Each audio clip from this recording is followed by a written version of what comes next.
Guys, അപ്പം നമുക്ക് ആഘോഷിക്കാനുള്ള വകയാണ് നമ്മളുടെ സംസ്ഥാന സർക്കാർ ഒരുക്കാൻ പോകുന്നത്. അതായത് IT പാർക്കുകളിൽ മദ്യശാലകൾ തുടങ്ങാൻ പോവുകയാണ്. ഓക്കെ, ഇനിയിപ്പം അടിച്ച് പൂസായിട്ട് IT പാർക്കിലേക്ക് കിടക്കാം.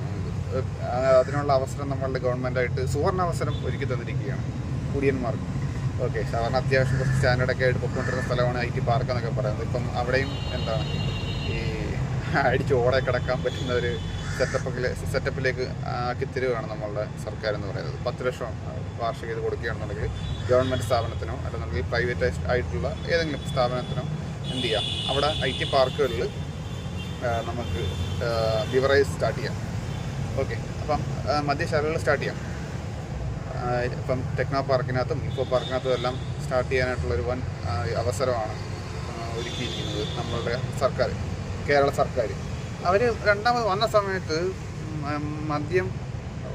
മദ്യത്തിനെതിരെയൊക്കെയാണ് പറഞ്ഞുകൊണ്ടാണ് LDF സർക്കാർ വരുന്നത്. ഓക്കെ, മദ്യത്തിനെതിരാന്നും പറഞ്ഞുകൊണ്ട് KPSC എഴുതാൻ തോന്നുന്നു.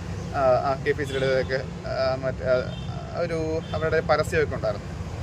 എന്തെന്നാണല്ലേ ഈ മദ്യത്തിലൂടെയും ഈ ലോട്ടറിയിലൂടെയും ഒരു സംസ്ഥാനം മുമ്പോട്ട് വന്നിരിക്കുമെന്ന് കേരളം എന്ന് പറഞ്ഞ സംസ്ഥാനം മാത്രമേ ഉള്ളൂ. വേറൊരു സംസ്ഥാനം അങ്ങനെയൊന്നും പോകുന്നില്ല. മദ്യം വിറ്റതിന് ശേഷം ഒരു സംസ്ഥാനം മുന്നോട്ട് പോകേണ്ടി വരുന്ന ഗതികേട് ഇവിടെ മാത്രമേ ഉള്ളൂ. ഓക്കെ, എനിക്ക് തോന്നുന്നു ഈ മദ്യം കുടിപ്പിച്ചും കിടത്തി കഴിഞ്ഞാൽ പിന്നെ അവന്മാർക്കൊന്നും ഓൾറെഡി ഈ കമ്മ്യൂണിസ്റ്റ് പാർട്ടിക്കാർക്കൊന്നും ബോധമില്ലെന്നുള്ളതാണ് പൊതുവെയുള്ളൊരു അന്തം കമ്മിയാണെന്നാണ് പറയുന്നത്.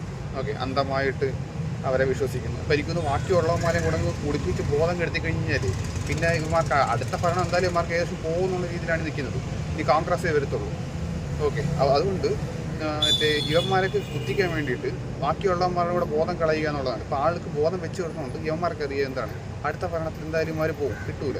അതുകൊണ്ട് കുടിപ്പിച്ചാൽ കിടത്തിയാണ്, ബോധമുള്ളവന്മാർ കൂടെ കുടിപ്പിച്ചാൽ കിടത്തിയാണ്. അപ്പോൾ IT പാർക്കാണെന്നൊക്കെ പറയുമ്പോൾ നമുക്കറിയാം അത്യാവശ്യം വിദ്യാഭ്യാസമുള്ള ആളുകളൊക്കെയാണ് ഉള്ളത്. അവന്മാർ ഇനി ഇവരെ കുത്തത്തില്ലെന്നുള്ള ഉറപ്പായി. ഇനി ഉള്ള ഒരു മാർഗം എന്താണ്, അവന്മാരുടെ ബോധം കൂടെ കളയുക എന്നുള്ളതാണ്. എന്നിട്ട് ഇവന്മാരൊക്കെ കുത്തിക്കുക എന്നുള്ളതാണ്. ഓക്കെ, അല്ലേ, മദ്യപിച്ച് കഴിയുമ്പോൾ ബോധം പോകുമല്ലോ, സ്വാഭാവികമായിട്ടും പിന്നെ ബോധമില്ലാത്തൊരു പാർട്ടിക്ക് കുത്തത്തുള്ളൂ. അപ്പോൾ ഇവന്മാർക്ക് തന്നെ കിട്ടും. അതിന് വേണ്ടിയിട്ട് എന്താണ് എനിക്ക് തോന്നുന്നത് അത് തന്നെയാണ്. പിന്നെന്താണ് അതൊരു ഗുണം. പിന്നെ ഈ പറഞ്ഞതുപോലെ ഇവർ ആകപ്പാട് ഇവിടെ പോകുന്ന ബിവറേജ് മാത്രമേ ഉള്ളൂ ലാഭത്തിൽ പോകുന്ന ഒരു ഇതെന്ന് പറയുന്നത്, സ്ഥാപനം എന്ന് പറയുന്നത് കേരളത്തിൽ. അത് തന്നെ നഷ്ടത്തിലാണെന്നാണ് ഈ ഇടയ്ക്ക് വന്ന റിപ്പോർട്ടുകൾ പറയുന്നത്. പിന്നെ ഇവിടെ എന്താണ് ലാഭത്തിൽ പോകണമെന്നാണ് ആലോചിക്കുന്നത്. KSRTC ഒക്കെ പോയി നഷ്ടത്തിലാണെന്നാണ് പറയുന്നത്. പ്രൈവറ്റൈസേഷനും കൊടുക്കുന്നതുമില്ല. ഓക്കെ, അതുകൊണ്ട് തന്നെ അതിൻ്റെ സ്റ്റാൻഡേർഡ് കുറവുണ്ട്. എന്തെങ്കിലുമൊക്കെ ആവട്ടെ.